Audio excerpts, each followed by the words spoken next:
Familia, ¿cómo están? Un saludo a toda la gente que nos recibe en su casa, que nos hace el favor de sintonizar el canal 66, la señal de nuestra casa. Tijuana, Ensenada, por supuesto, Rosarito, Tecate. En Arizona, en el sur de California, en Sonora y, claro, nuestra casa, Mexicali. Gracias por permitirnos tocar la puerta como cada miércoles y ver, como seguramente va a ser el día de hoy, con ustedes un tema que nos invite a reflexionar, a pensar. Nos acompaña un buen amigo, un experto en el tema que vamos a tratar y le vamos a dedicar, como usted sabe, después del primer corte, unos 38, 40 minutos a la buena charla en este que yo considero el mal tiempo. La semana que pasó y el inicio de esta ha sido marcado por varios temas. Yo creo que el principal de ellos ha sido la molestia generalizada por estos políticos de Morena que se comportan como los políticos tradicionales de otros partidos que han estado en el gobierno. Pero ¿qué pasa? Que la gente de Andrés Manuel dijo que iba a ser diferente. La gente de Morena dijeron que la justa medianía era la tabla con la cual debían de medirse. El escándalo que vemos de los hoteles caros en Europa, que ojo, cada quien puede hacer con su recurso lo que considere, es lo que ha marcado una agenda que ha sido ofensiva en muchos sentidos por este doble discurso. Ver a la presidenta Sheinbaum nuevamente mencionando que el gobierno tiene que ser un gobierno austero, pero donde los políticos captados como el hijo de Andrés Manuel en un hotel que no puede justificar, como lo quiso hacer el día de hoy, diciendo que costaba 7,000 pesos la noche, saliendo de una tienda de marca Prada carísima, llena de bolsas después de haber gastado una fortuna. Miren, lo que no se vale es el doble discurso. Creo que lo que tenemos que hacer es exigir que la justa medianía, si existe, sea el común denominador. Y si no, que se afronte las consecuencias de decir de dónde salen los recursos y cómo se gastan. Yo ya estoy enfadado del discurso de un Pedro Aces cuando se va a España y sencillamente se gasta en una botella de vino el salario de una persona en 6 meses en este país. Que se transparenten los fines para que cada quien se haga responsable de sus dichos y sus hechos. Creo que la cantaleta de que los de antes eran iguales debe ser también el reclamo que les hagamos a los que hoy nos prometían ser diferentes. La presidenta Sheinbaum ha hecho un esfuerzo importante en seguir mostrándose como la mujer de la cabeza fría, que yo creo que en gran parte de lo que veo en su actuar diario y en su discurso, no la veo incómoda ni con la postura de los norteamericanos respecto a la posible corrupción del gobierno federal, ni con el legado de Andrés Manuel, a quien se le sigue refiriendo como el presidente. Esta semana hubo una noticia bien importante. La pobreza disminuyó algunos puntos, lo cual es bien, bien importante a través de lo que el gobierno de Andrés Manuel López Obrador hizo. Me sorprendió gratamente, me sorprendió el que la disminución de la pobreza fuese más encaminada por el aumento en el salario real que por las participaciones hechas por los programas sociales. Y esto es bien importante porque le debería demostrar al gobierno federal con datos técnicos, que ojo, hay poca gente que conozca de ello en este gobierno. Acuérdense del 90% de lealtad, 10% de capacidad, que tanto apoyo que se está dando no tendría por qué ser sino más que acompañado de una estructura legal, jurídica, económica que le dé certeza a la empresa para invertir. Basta de Jaime Cantón con las idioteces de decir que los empresarios lo que queremos es no pagar impuestos y pagar menos. Ese discurso estúpido y ramplón, ese discurso que empobrece la capacidad económica de poder generar empleos mejor pagados, es lo que el gobierno de Andrés Manuel no supo ni quiso atender. Y lo que yo creo que la presidenta Sheinbaum cómodamente sigue haciendo. El país ha desmantelado una estructura de contrapesos, haciendo un gobierno presidencialista. Yo creo que Andrés Manuel sigue siendo quien manda en este país y no me cansaré de sostenerlo. Para prueba de ello, leamos el decreto publicado el día de ayer el domingo, con respecto a la Comisión para la Reforma Electoral del Estado en México. ¿Quién la conforma? Pablo Gómez, a quien yo pude conocer como maestro en la escuela donde yo estudié y quien ha vivido de ser político opositor por una reforma electoral que le permitió llegar como plurinominal. Pablo Gómez jamás ha ganado una elección en 35 años. Es esta gente que clamaba democracia, pero que hoy pretende cancelar cualquier camino democrático en el país para que los que llegaron, gracias a las reformas que políticos muy contados, pero políticos de verdad que trascendieron, Reyes Heroles, Grupo San Ángel, permitieron que la oposición con el gobierno y particularmente un cachanilla por adopción muy importante en la historia de este país, Ernesto Zedillo, permitió que las oposiciones construyeran una posibilidad de ser representadas. Porque los diputados plurinominales, nos guste o no nos guste, que no hayan llegado a través de ganar una elección, sí permiten tener una voz que obligue a disentir y que obligue a representar a los que, como en el caso de la pasada elección presidencial, con un 54% de votación, ostentaron con un claro golpe de Estado a las instituciones en México el 75% de la Cámara de Diputados, que les ha permitido desmantelar prácticamente este país. Si no queremos aceptar, o si usted se empeña en pensar que el discurso de que Andrés Manuel sigue siendo quien domina este país, veamos quién encabeza esta comisión para la reforma electoral. Pablo Gómez, cercanísimo al presidente Andrés Manuel López Obrador, Isela Rodríguez, la actual secretaria de Gobernación, gente cercanísima del primer círculo de Andrés Manuel López Obrador, incrustada como secretario de Gobernación. Ernestina Godoy, quien fue su titular en la Procuraduría General de la República, cercanísima y gente de Andrés Manuel. Lázaro Cárdenas Batel, quien fue su jefe de oficina y de asesores. Jesús Ramírez, su vocero.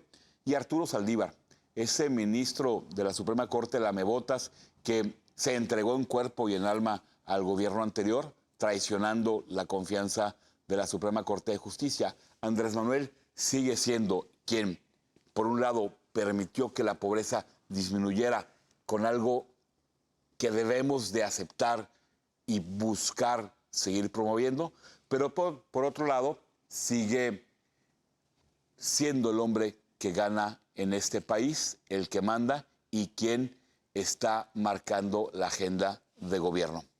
Sigan pensando que Hernán Bermúdez no va a soltar prendas, sigan pensando que Adán Augusto no tuvo nada que ver cuando fue secretario de Gobernación, cuñado de Rutilio Escandón, hoy cónsul en Miami. Sigamos pensando que en este gobierno que ha alentado la corrupción, como lo hizo Andrés Manuel, cuando prometió que con la honestidad valiente sería suficiente.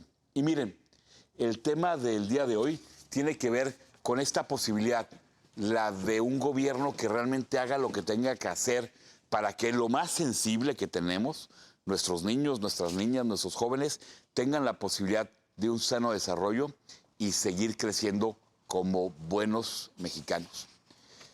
Hoy quiero mandar un saludo y un recibo de un mensaje a Salomón López Chávez, que me ha amenazado en redes sociales diciendo que va a acabar conmigo porque yo pienso y soy dueño de mis silencios, de mis actos y de mis dichos. Señor López Chávez, yo no lo conozco, no tengo interés en conocerlo. Celebro que usted pueda decir la idiotez que quiera, pero aquí, en este espacio que le agradezco a Canal 66, seguiremos cuestionándonos si el gobierno del Estado debe ser o no dirigido por Marina del Pilar, a quien los gringos ya le perdieron la confianza y ya no hay relación para ver si usted o mis hijos o el vecino de enfrente tenga seguridad. Señor López, usted puede pensar que con la bajeza que escribe yo me voy a intimidar. Y no, aquí estoy todos los miércoles de 10 a 11. Voy a defender mi espacio y aunque usted caiga en vulgaridades, hoy con un experto veremos si el gobierno que tenemos realmente es un gobierno de ocasión o procura que nuestros niños y nuestras niñas tengan los derechos que debemos. Señor López Chávez, usted fue miembro del Ejército Mexicano. Qué pena, usted no lo representa. Usted es un vulgar leguleyo que amenaza a quien tiene la obligación de pensar diferente. Esta es nuestra casa, con los López Chávez o sin ellos. Este es Canal 66. Regresamos en 2 minutos. Este es el Mexicali y el Baja California que queremos construir, a pesar de la idiotez que hay de algunos como Salomón López Chávez, que lo que pueden decir es basura en redes sociales y amenazas huecas. De 10 a 11 todos los miércoles estoy aquí. Aquí nos vemos, aquí lo espero. El día que quiera platicar de esto, la cámara está abierta. Regresamos en 2 minutos. Ahorita nos vemos. Venimos en Al Mal Tiempo, la buena charla. José Luis Ayub, aquí con nosotros. No se vaya. El programa vale la pena.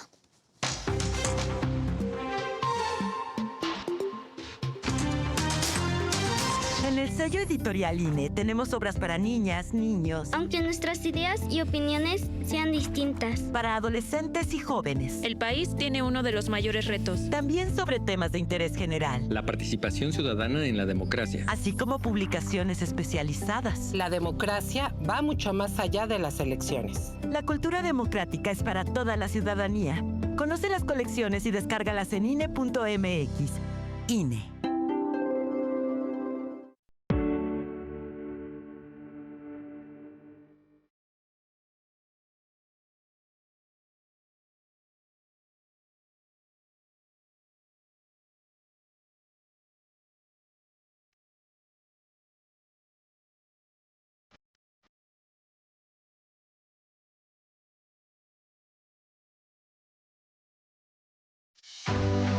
María Cristina Salmorán, Andrés Quintana Roo, Victoria Adato, Ignacio Luis Vallarta.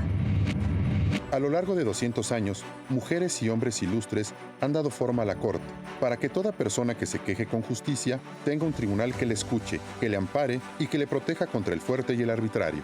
Asómate a www.supremacorte.gov.mx. 200 años de La Corte contigo. Maya Publicidad. Tenemos las mejores ubicaciones que te pondrán a la vista de miles de clientes que buscan tus servicios.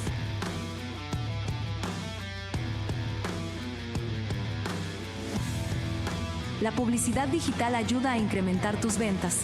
Llámanos hoy. Haremos una propuesta a la medida de tu negocio. Recuerda, somos Maya Publicidad.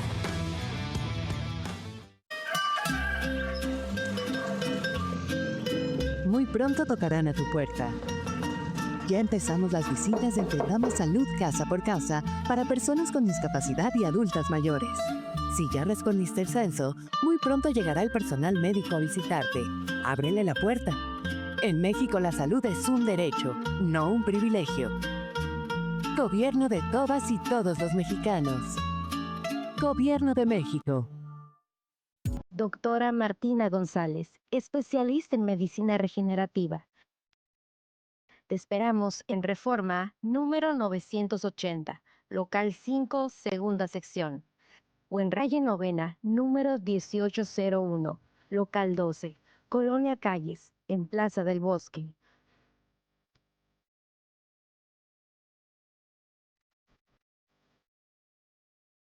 Agenda tu cita y dale a tu piel el cuidado que se merece.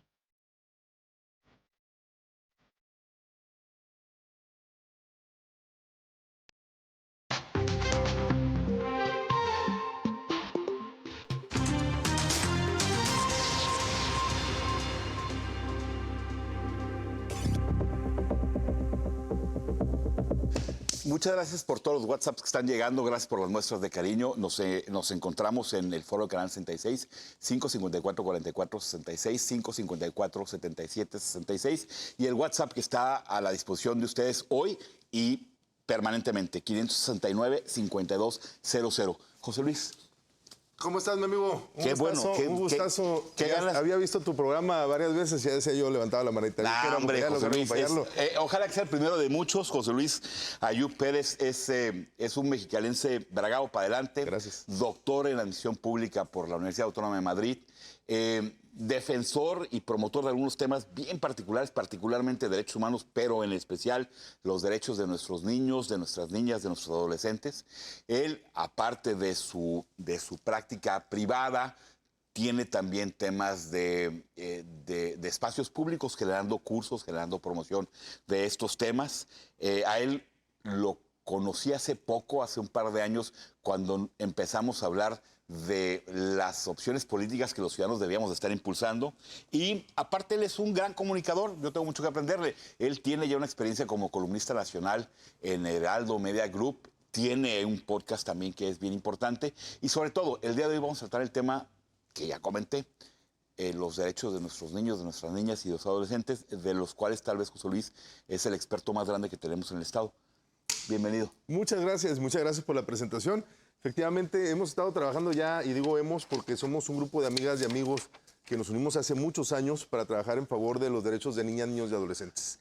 Aquí en el Estado tenemos un programa que se llama Pasos para la Seguridad Infantil, correcto, donde llevamos información directamente a las niñas y a los niños. Nos dimos cuenta que muchos de los programas, si es que existen, porque no tenemos programas, ¿te acuerdas aquel de prevención que había de mucho ojo, por ejemplo? Pues a partir de ahí, a la fecha, pues no vas a encontrar muchos programas de prevención o casi ninguno que esté actualmente vigente, pero nos dimos cuenta que muchos de ellos estaban dirigidos a papá, a mamá, a docentes, y a veces esa información no bajaba a niñas, niños y adolescentes. Entonces diseñamos este programa para ir a hablar directamente con ellos a las aulas.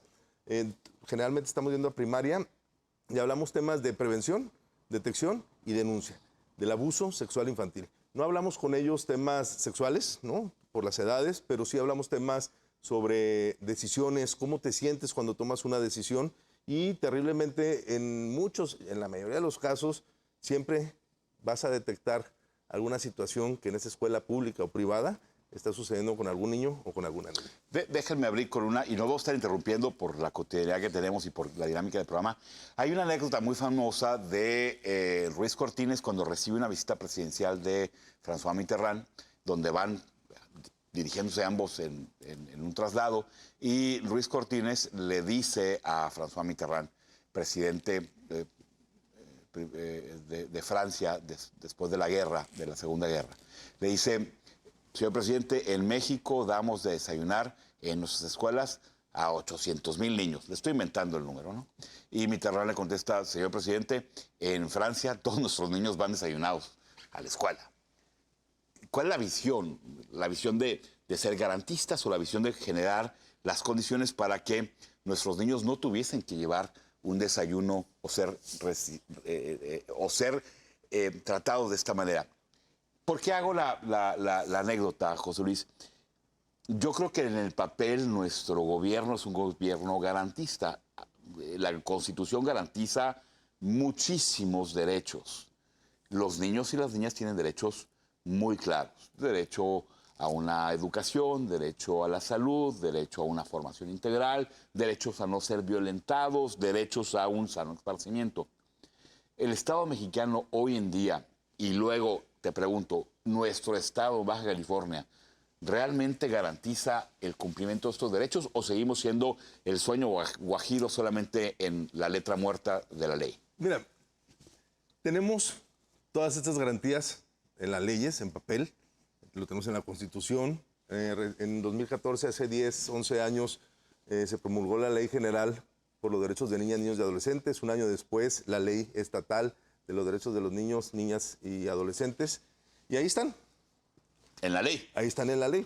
¿Y en la realidad? Pero poco permea a la realidad parte de todos esos derechos que se están garantizando en nuestra Constitución, o estos derechos humanos que también vienen alineados con normativas internacionales.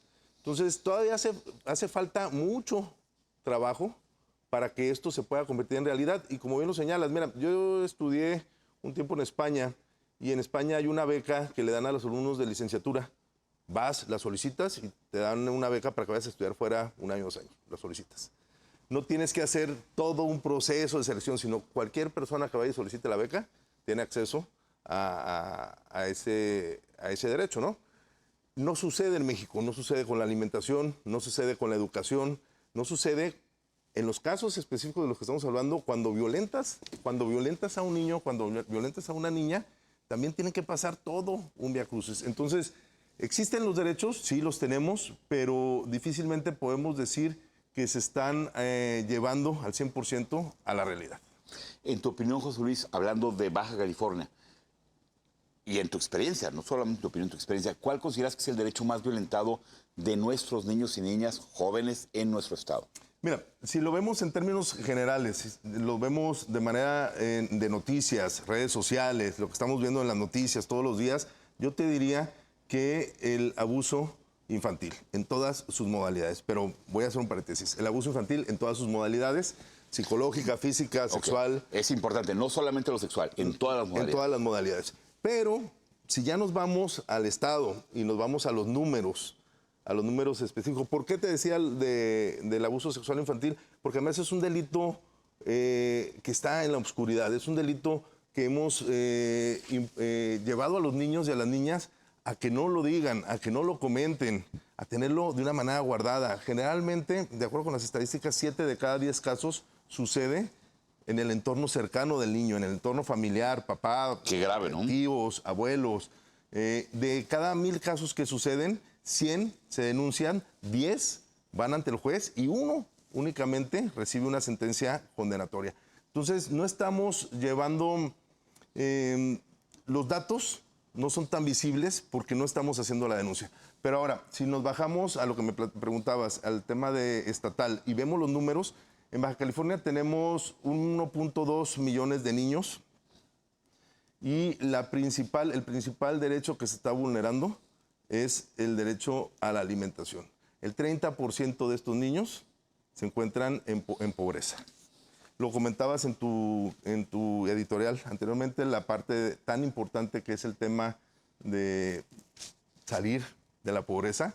Y de allí, con ese 30%, bueno, podemos darte otros datos. El 15% de ellos no están yendo a la escuela. El 3-4% tiene que salir a trabajar, niñas, niños y adolescentes. El 2% no cuenta con su acta de nacimiento, no se encuentran registrados, que también es algo bastante importante. ¿Cómo consigues trabajo? ¿Cómo te educas? ¿Cómo entras a un sistema que requiere documentarte si no tienes ni siquiera un acta de nacimiento? Y cuando desapareces, cuando eres violentado, tampoco hay manera de cómo ubicarte, cómo localizarte.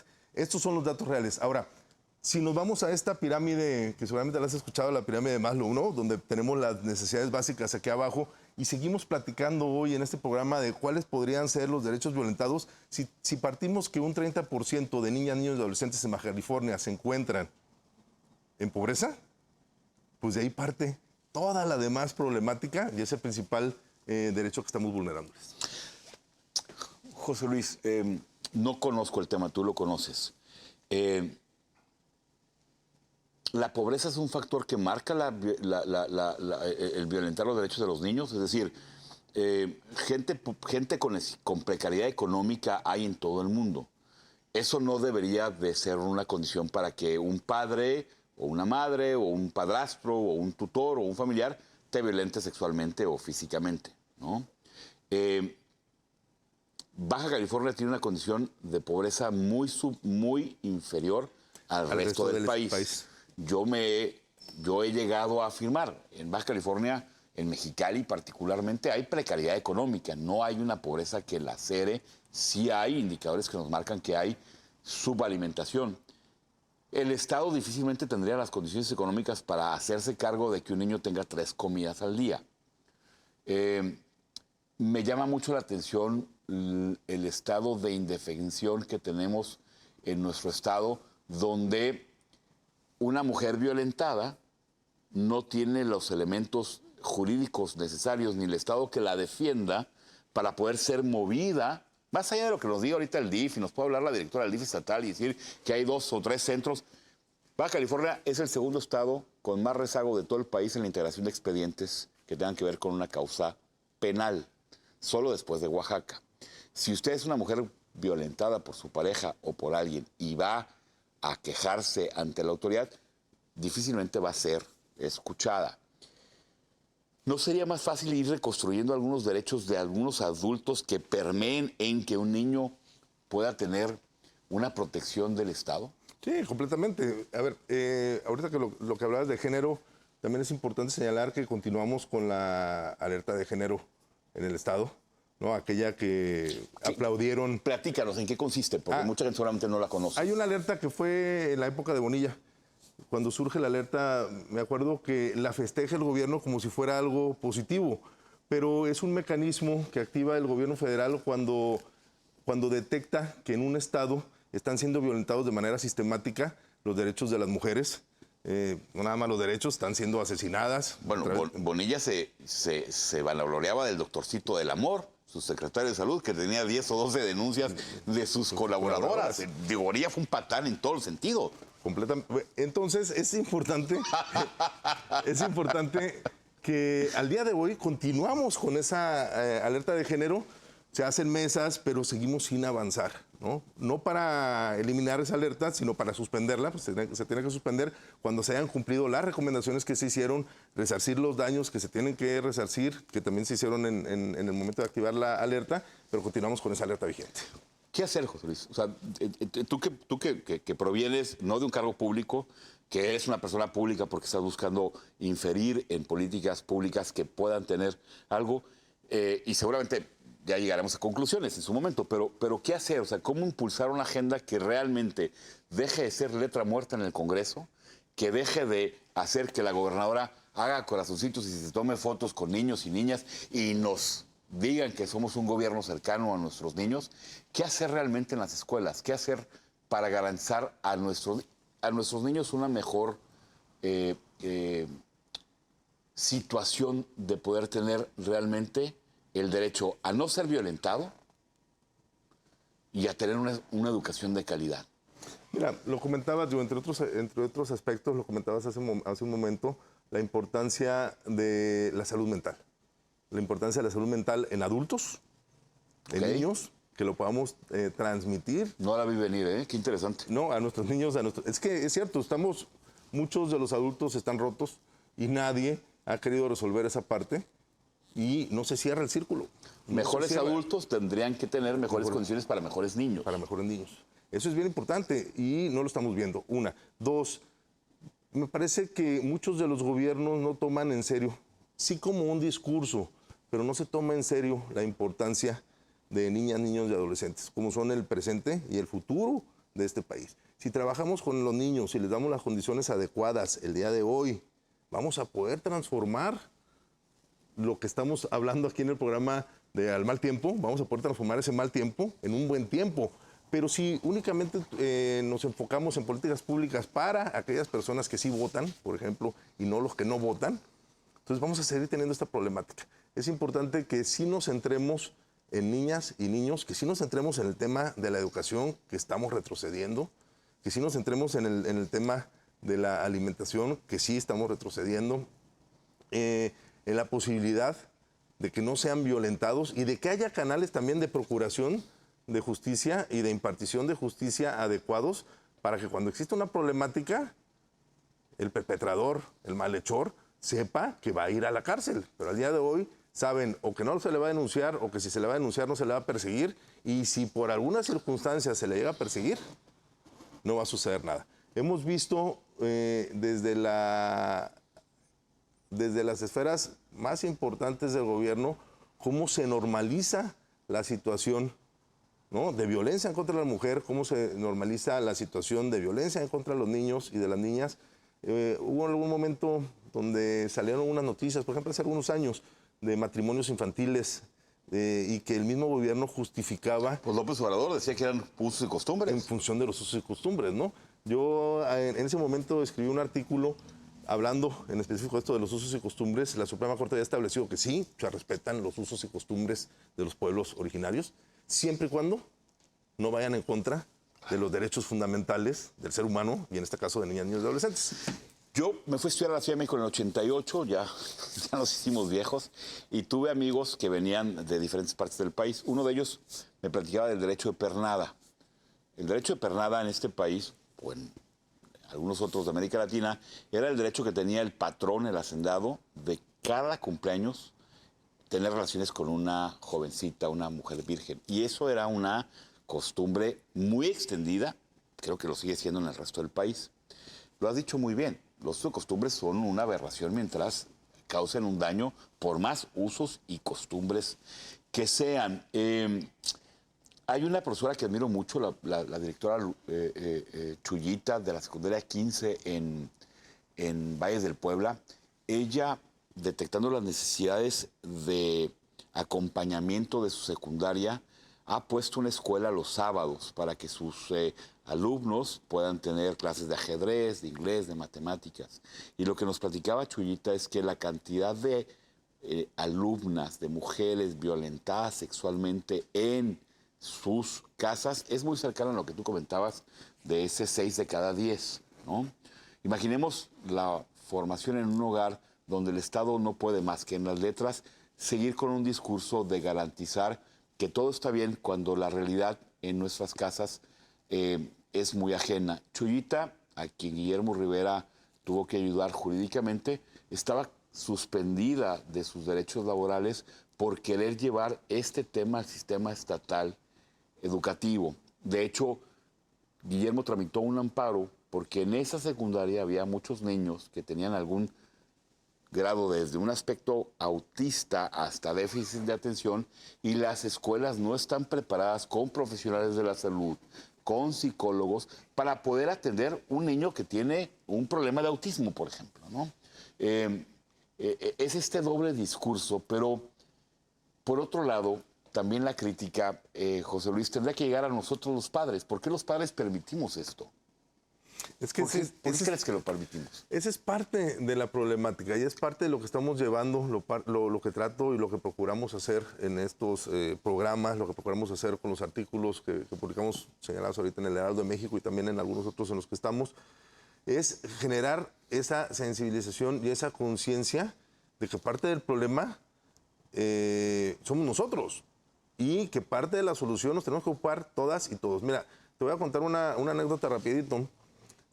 Hay una política de aquí de Mexicali y algunos otros políticos me han escrito en el mismo sentido. ¿Una política que refiere a una mujer? Una mujer que está en la política. Y me escribió el otro día con uno de los artículos que publiqué y me pregunta en tono de...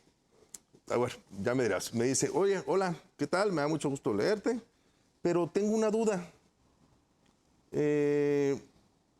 Tú tienes hijos, ¿verdad? Y por eso es que te preocupa la defensa de los niños, porque para que nos preocupe algo, tiene que haber un antecedente previo para podernos ocupar.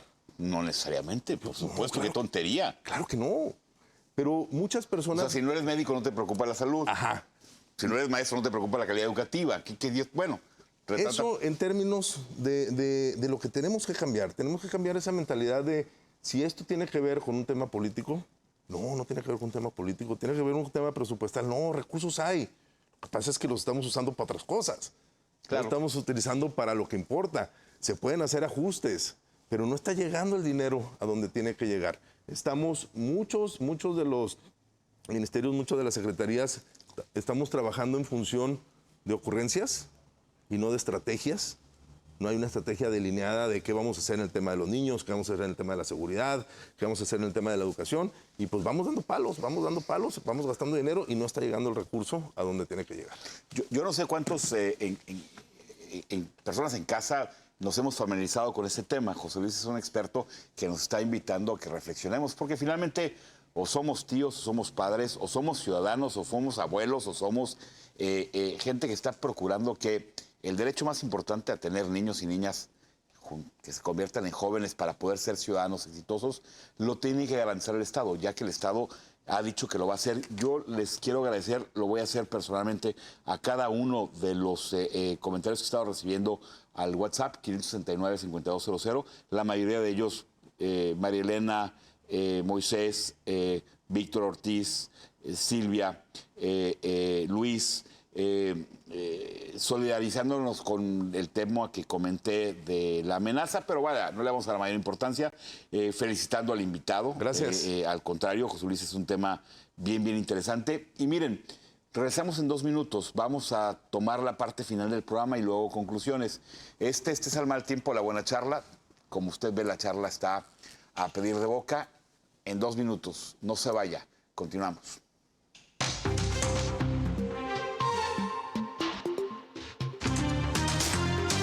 Cuando todo parece incierto, hay luces que nunca se apagan, cual faro que todo marino busca en momentos de tempestad.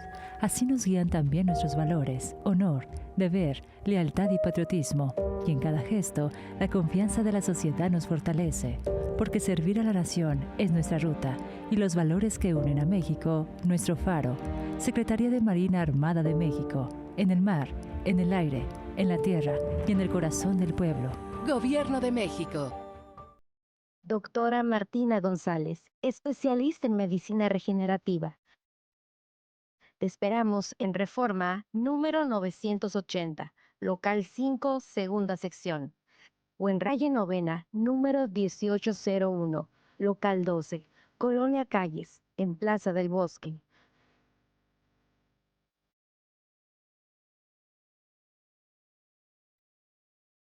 Agenda tu cita y dale a tu piel el cuidado que se merece.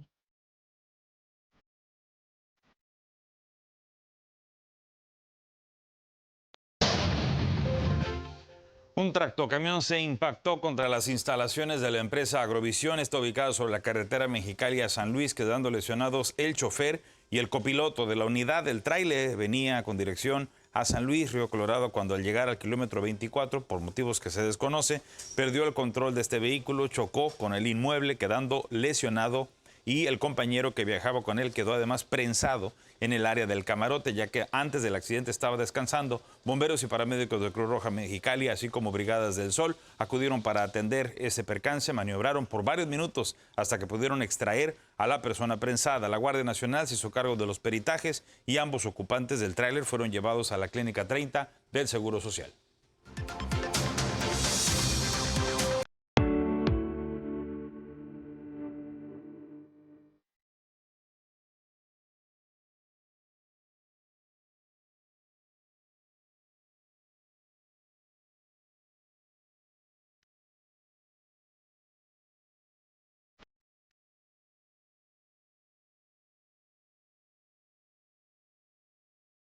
Maya Publicidad. Tenemos las mejores ubicaciones que te pondrán a la vista de miles de clientes que buscan tus servicios.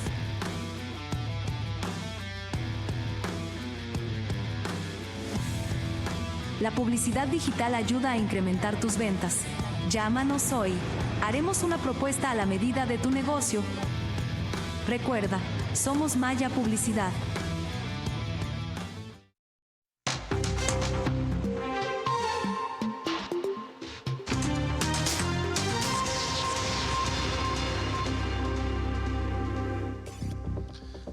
Gracias, regresamos. Hay una persona muy querida por el personal de nuestra casa, Paulino Mayorga, que está buscando donadores de sangre, que necesita tener donadores de sangre. Somos lo que hacemos y es hoy por usted, mañana por cualquiera de nosotros.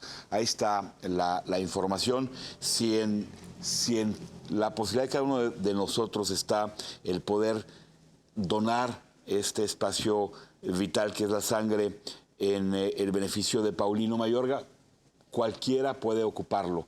Que el esfuerzo de poder compartir algo que nos dé la posibilidad de conservar la salud no se quede en una buena intención. Si usted puede, hágalo. Mañana va a haber alguien a quien se lo tengamos que solicitar. Suerte con esta petición.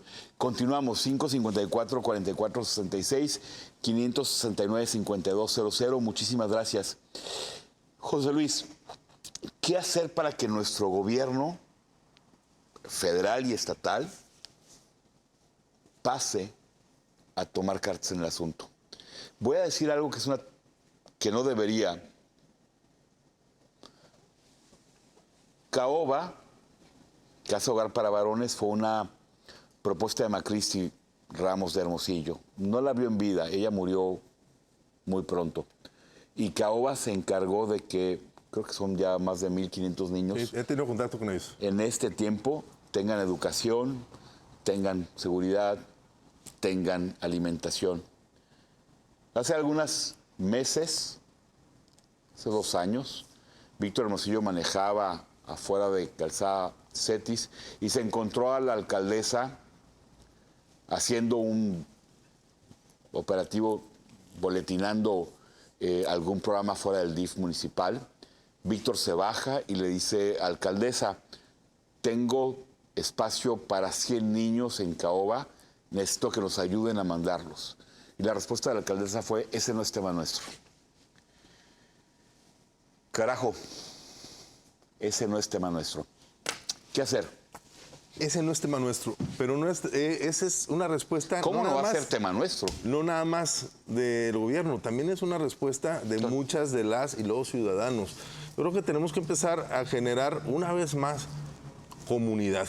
Tenemos que hacer comunidad, tenemos que participar. Ahorita lo que estabas señalando ahí de la colecta de sangre es importante, es importante. Si tienes la posibilidad de que podamos ayudar, es importante que nos involucremos, papá y mamá se involucren más con los docentes, con la escuela, qué es lo que está pasando, qué es lo que está pasando con los amiguitos, con las amiguitas, con los que conviven nuestros hijos, con los papás, con quiénes son. Y si no nos escuchan, si estamos viendo que la letra es muerta, en términos de derechos de niños y adolescentes, nosotros como ciudadanos debemos de alzar la voz y debemos de impulsar para que sí sea escuchada. Es responsabilidad de nosotros, no de los niños que sean escuchados. Nosotros tenemos que impulsar esa parte. Inclusive, nosotros, al ser derechos que están en la Constitución, corrígeme, José Luis, tú eres abogado, tendríamos los ciudadanos, o tenemos todavía, esto va a cambiar en muy pocas semanas, la posibilidad de solicitar un juicio de amparo que nos garantice esos derechos que están siendo no cumplidos por el Estado. Hasta que nos alcance, ¿no? Esto, amigos, desafortunadamente con esta estupidez del gobierno federal, con esta idiotez de Andrés Manuel de tener un poder, y perdón, no quiero sonar como disco rayado, pero José Luis de eso sabe bastante también, al no tener ya una independencia en un poder judicial, difícilmente habrá jueces que le den un fallo a un niño que esté siendo vulnerado, porque los derechos, tú lo dijiste, es un derecho humano y es un derecho constitucional. Y el Estado tiene que hacer que estos se cumplan. Hoy, con un poder judicial independiente, pudiésemos ir a demandar a una escuela o demandar al gobierno del Estado o demandar al gobierno federal, como lo hicimos en su momento, para atender a un grupo vulnerable de niños. Es así. Lo estamos haciendo. Mira, es así, y dentro de los logros, ¿no?, en estos años que te podría decir, tiene que ver con los criterios que ha emitido la Suprema Corte hasta este momento. Vamos a ver qué pasa más adelante, pero hasta este momento en favor y en la protección de niñas y adolescentes. Veamos el caso de Sasha, que pues fue violentada cuando muy joven. Pasaron muchísimos años. Sasha, la cantante. La cantante. Okay. Pasan muchísimos años. Va y denuncia, ¿no? 20 años después. 20 años después. Muchísimo. Y el juez, la defensa ya prescribió el delito. Es decir, a través del paso del tiempo queda sin efecto porque no se ejerció el derecho. Y la Suprema Corte dice no. En este tipo de casos, el delito no prescribe. Cuando se trata de abuso sexual contra un niño o niña adolescente, el delito no prescribe. ¿Por qué?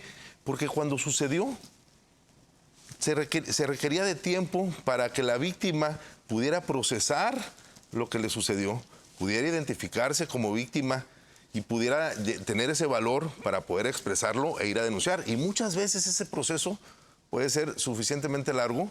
Si ponemos una prescripción, estoy violentando su derecho al acceso a la justicia y su derecho a una justa indemnización. Y por eso es que abren el candado. Hace este análisis la Suprema Corte y como esa, muchas otras criterios de la Corte en favor de los niños, que después podemos utilizar esos criterios precisamente para ir al juicio de amparo y garantizar que se cumplan estos derechos con un poder judicial independiente. José Luis, tu experiencia hasta este momento, al día de hoy, ¿conoces tú de algún caso en Mexicali o en Baja California que haya recurrido a ampararse ante este tema de no poder garantizar el derecho a la alimentación o a la educación? No conozco hoy de algún tema, pero existen los canales, están abiertos y se podría hacer. Ahora, ahorita que hablamos de lo del Poder Judicial, hay un tratado que acaba de recomendar precisamente la Comisión de los Derechos de Niñas, Niños y Adolescentes de la ONU para que México lo ratifique. y es un convenio que podemos ir a demandar cuando se violenta algún derecho de un niño o adolescente ante la comisión, una comisión que está integrada en la ONU para los derechos de niñas y adolescentes y puede ser vinculante hacia el estado de donde están violando los derechos. Es decir, podemos irnos ya un poco más allá en caso de que nuestras instituciones o de que nuestro poder judicial no llegue a funcionar. Hablabas tú de un componente social donde hay hogares descompuestos, sí, y evidentemente los hogares descompuestos tendrán, tristemente, consecuencias físicas y psicológicas en los niños. El Estado debería garantizarnos que estos niños sean puestos en salvo, vigilados, que las madres no sean violentadas y que evidentemente ningún joven, ninguna persona, pero particularmente en el tema de niños y niñas y adolescentes, tuviesen la posibilidad de tener una infancia, una adolescencia segura, a salvo. Los recursos públicos cada vez son más escasos. El rezago en la aplicación de una defensa correcta para que los ciudadanos tengan los elementos necesarios para un sano desarrollo son más escasos. Lo vemos en el tema de la seguridad pública. Cada vez hay más espacios tomados por el crimen organizado, aunque tengamos el derecho a vivir seguros, ¿no? Sí, letra muerta, ¿no? Esta simulación del Estado mexicano que garantiza... Bueno, a ver, perdón, Andrés Manuel López Obrador hasta prohibió el vapor para poder fumar en la Constitución. Hoy vemos publicidad de la del Congreso Federal diciendo que los animales ya tienen derechos a ser tratados con respeto y cariño en la Constitución, cuando no podemos garantizar de facto el trato a los seres humanos. ¿Qué hacer, José Luis? ¿El escenario, en tu opinión, mejora? ¿Se queda igual? A ver, ¿o empeora? ¿Puede mejorar? ¿Por qué? Si todas y todos nos sumamos, si empezamos a hacer nuestra parte como ciudadanos. ¿Qué hay que hacer? Hay muchísima gente que dice, yo no soy político. No, a ver, todos somos políticos, todos nos afecta lo que está sucediendo en la política. ¿Qué hacer? Empezar a participar. Sí, participar. A ver, con lo más básico, pero además más poderoso. Salgan a votar. Vamos a salir a votar. ¿Cuánta gente se queda y dice, sí voy a votar, sí voy a apoyar, sí voy a hacer esto, y no salen a votar? Estamos viendo muchísimas cuestiones en las redes, en las noticias, ya muy evidentes, de actos de corrupción, y se siguen apoyando esos actos de corrupción a través del voto. Tenemos que parar con eso, tenemos que organizarnos y tenemos que seleccionar, tanto partidos políticos, también como la ciudadanía, a candidatos un poco más idóneos, por decirlo de alguna manera, pero candidatos que sí tengan una cercanía con la ciudadanía, que haya conocimientos, lo comentabas hace ratito también, el 90% de lealtad y 10% de capacidad. No, señor, no, tenemos que ser capaces, servidor público, político, tiene que ser capaz y tiene que ser también sin corrupción, tiene que ser honesto, tienes que tener capacidad y tienes que tener honestidad. Pero no estamos seleccionando los candidatos en función de eso.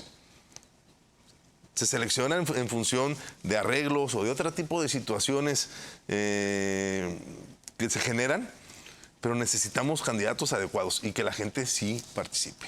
Ok, una mayor participación es la pieza para empezar a ser partes más activos de una sociedad y no ser simples observadores y platicarlo en la caguama con los amigos, ¿no?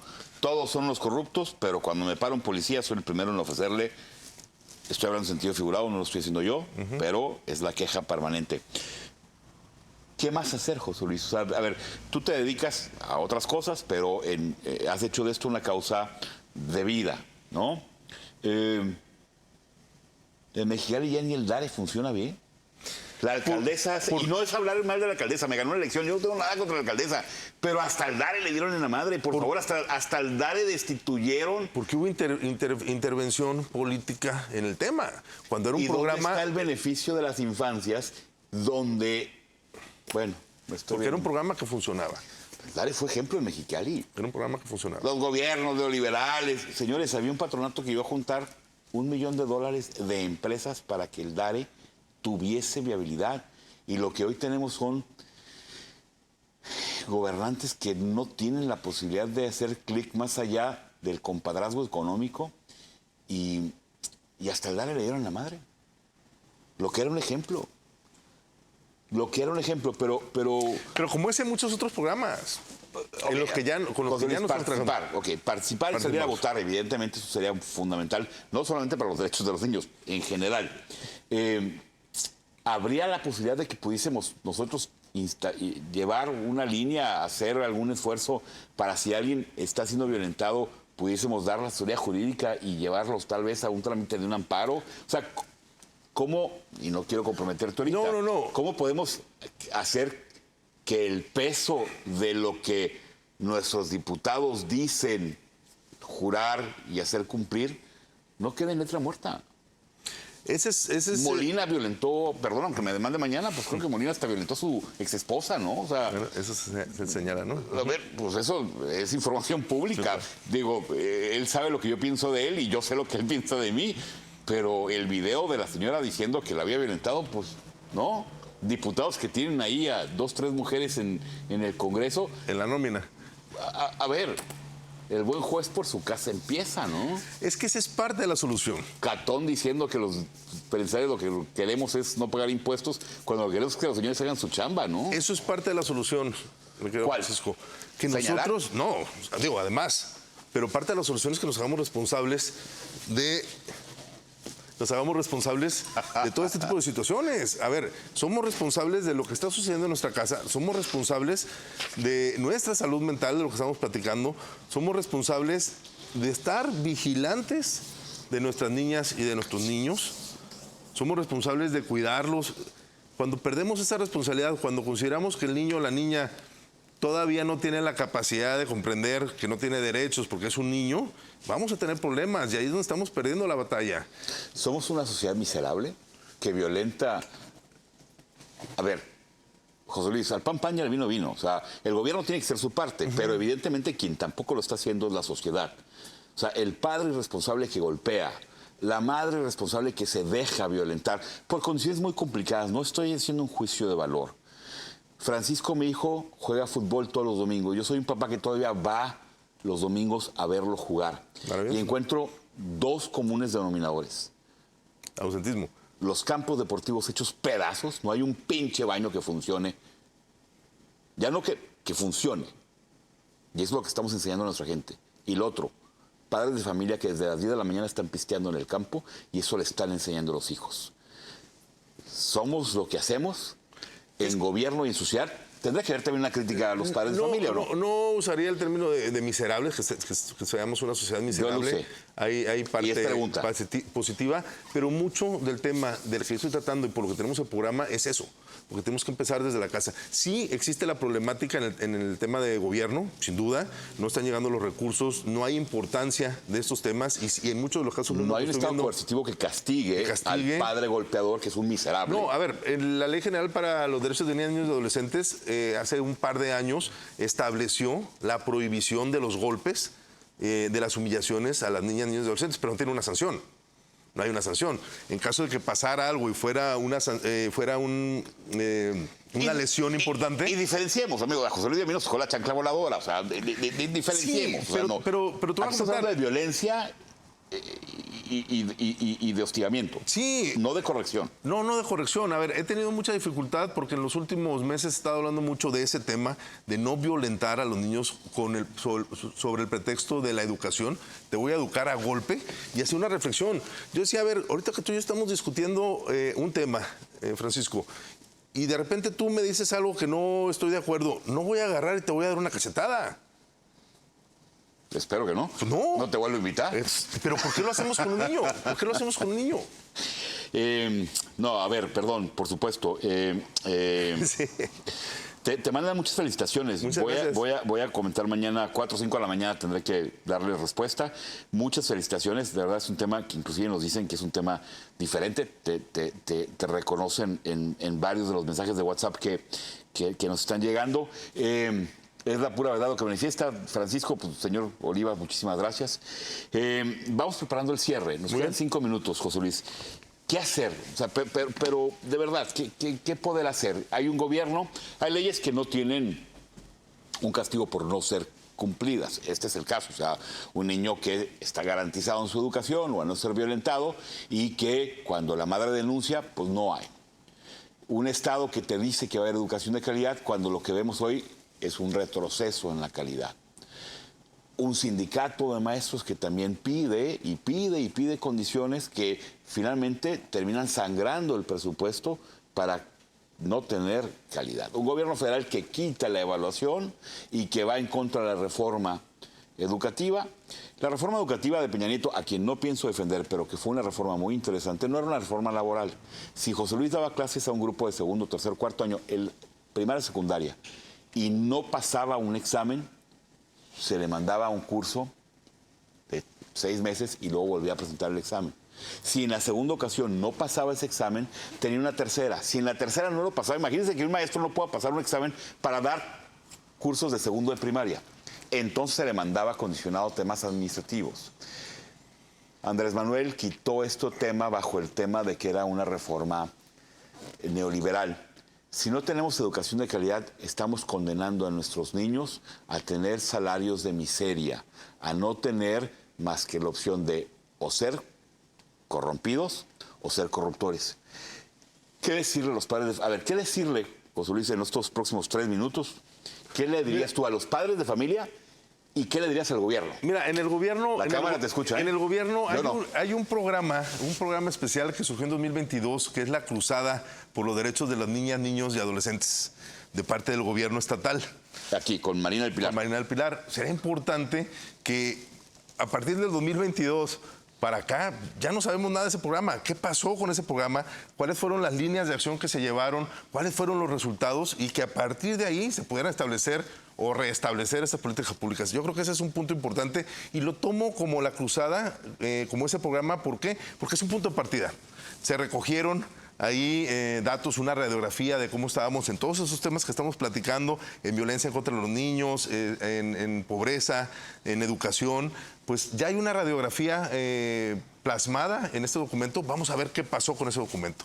Y en el tema de papá, mamá, docentes también lo diría, la importancia de poder resolver, porque esto ayuda muchísimo a solucionar, de resolver el problema que estamos teniendo actualmente con el protocolo. Es importante que sí se pueda integrar verdaderamente al magisterio, no desde el lado político, sino desde el lado práctico, en función de los derechos de niñas, niños y adolescentes. ¿De qué manera puede transitar para proteger a nuestros niños a través de este protocolo y que puedan intervenir padres de familia, que puedan intervenir magisterio y que no nos quedemos únicamente con lo que se está proponiendo ahorita de manera temporal, un cuaderno de acciones para poder iniciar, un cuaderno de acciones provisional para poder iniciar el ciclo escolar? Hace un par de semanas, perdón, José Luis, tuvimos aquí a Héctor, el secretario general del sindicato, tratando el caso del maestro Esteban y de la pérdida de este alumno Martín Damián, donde coincidíamos en la urgencia de que en este protocolo intervinieran todas las partes para poder tener un protocolo real, completo, objetivo, y no caer nuevamente en que hay una llamada que hacer y hay una central telefónica que dictamina que el oficial mayor del papá es el médico dueño de la clínica que tiene... O sea, por favor, huele mal. Sí, huele mal. Esa parte yo creo que es muy, muy importante porque vincula, ojo, el protocolo tiene que ver no únicamente con el tema de violencia sexual, sino también con temas de lo que estamos platicando de bullying, con temas a los que pueden estar sujetos los niños en las escuelas, y es importante que pueda haber una manera de poderle dar seguimiento y salida a este tipo de problemáticas. Y a los papás, a las mamás, a todos los que nos están viendo ahorita, la importancia de reconocer a nuestras niñas y niños con sus derechos, con plenos derechos, los tienen desde que nacen, no se los van ganando con el tiempo. Y también que hagamos una reflexión crítica hacia nosotros, lo que hablamos al principio, esa sanidad mental que es bien importante. Si no estamos bien nosotros, lo señalabas ahorita, si voy a ir al partido de mi hijo y me voy a poner a tomar enfrente del niño, pues no, ¿qué ejemplo estamos dando? Tenemos que corregir esa parte para poder generar y darle las oportunidades necesarias a las niñas, a los niños y a los adolescentes. Es José Luis, importante. Realmente ha sido un gusto, de verdad, un tema muy, muy muy interesante, de mucho espectro. Hay varios temas que quedaron en el tintero. Nos va a dar la oportunidad para continuar esta buena charla con José Luis Ayub en otra ocasión. Tema de género, tema de violencia, tema de usos y costumbres. Somos lo que hacemos, pero también lo que hemos dejado de hacer. Cada quien tiene que revisar el papel que le corresponde, cada quien tiene que revisar qué estamos haciendo porque Mexicali, nuestra casa grande, que es la ciudad, y nuestro entorno familiar, sea uno mejor. Si usted se va el día de mañana a acostar sabiendo que hizo lo que tenía que hacer, seguramente juntos construiremos una mejor comunidad. Por nuestros niños, por nuestros jóvenes y por nosotros mismos. Somos lo que hacemos. ¿Qué estamos haciendo por un mejor Mexicali? Nos vemos el próximo miércoles, José Luis. Un gustazo, ¿eh? Muchas gracias por la invitación. Y claro que sí. Que no te sean 2 años más para que ver si voy. No, yo listo. Cuando me hables nos venimos para acá. Con gracias. mucho gusto. Un abrazo a todos. Gracias, equipo.